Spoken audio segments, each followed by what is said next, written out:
चलिए आपको कृष्ण युग की सैर कराते हैं और ले चलते हैं देवभूमि उत्तराखंड के हल्द्वानी शहर में बनी कृष्ण वाटिका।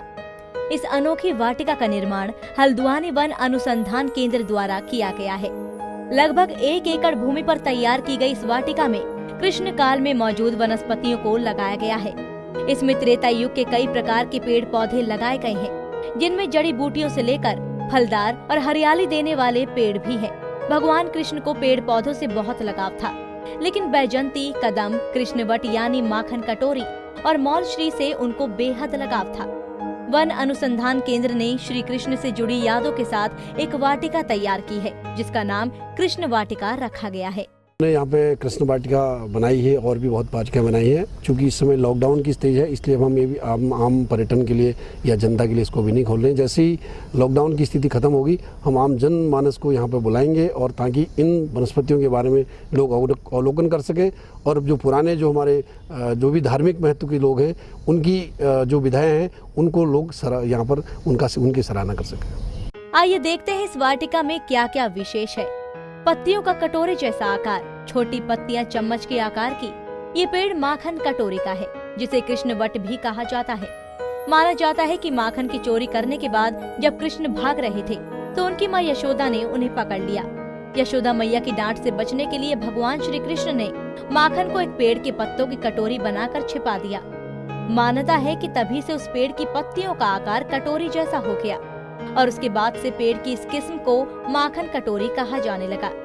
इस पेड़ की कथा यहीं समाप्त नहीं होती।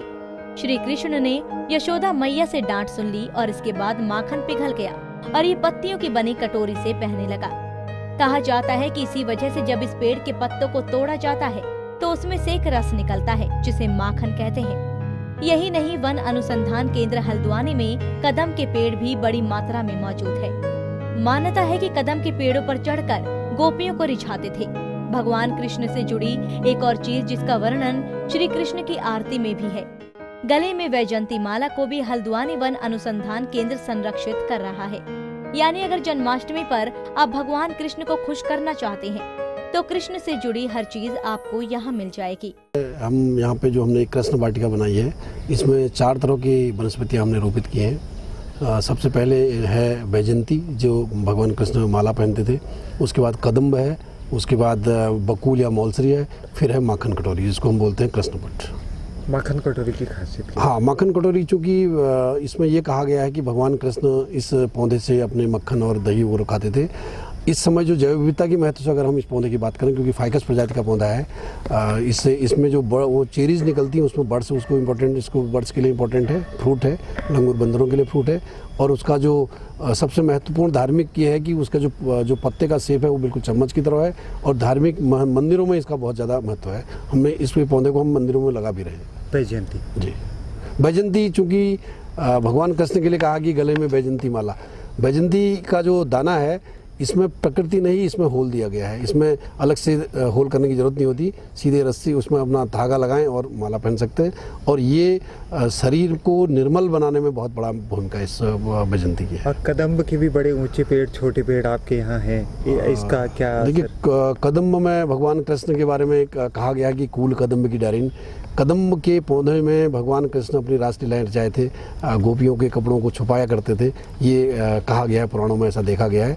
कदम्ब का पौधा इस समय जो जैव विविधता महत्व के लिए महत्वपूर्ण है, इसको एग्रो फॉरेस्ट्री में किसान लोग लगा रहे हैं। सॉफ्टवुड है, ये जो हमारे पैकिंग केसेज है वो इसकी बहुत अच्छी बनती है। भगवान कृष्ण से जुड़ी चीजों को देखने के लिए आप वन अनुसंधान केंद्र हल्द्वानी आ सकते हैं। उनके बाल्यकाल से लेकर किशोरावस्था तक की सभी प्रिय चीजें आपको यहाँ मिलेंगी, जिनको वन अनुसंधान केंद्र हल्द्वानी पिछले कई सालों से संरक्षित करने के प्रयास में जुटा हुआ है। ये सभी पेड़ संबंधित जगहों से मंगवाए गए हैं। ये अपने आप में एक अनूठा प्रयास है। पर्यटक इसे देखकर अवश्य प्रभावित होंगे। इसे बनाने का उद्देश्य लोगों को धार्मिक और सांस्कृतिक रूप से पेड़ पौधों से जोड़कर उन्हें पर्यावरण संरक्षण का संदेश देना है। हालांकि ये अभी खुली नहीं है, किंतु फिर भी काफी चर्चा में है और लोग इसे देखने के लिए उत्सुक हैं। पंजाब केसरी टीवी के लिए हल्द्वानी से तारा जोशी की रिपोर्ट।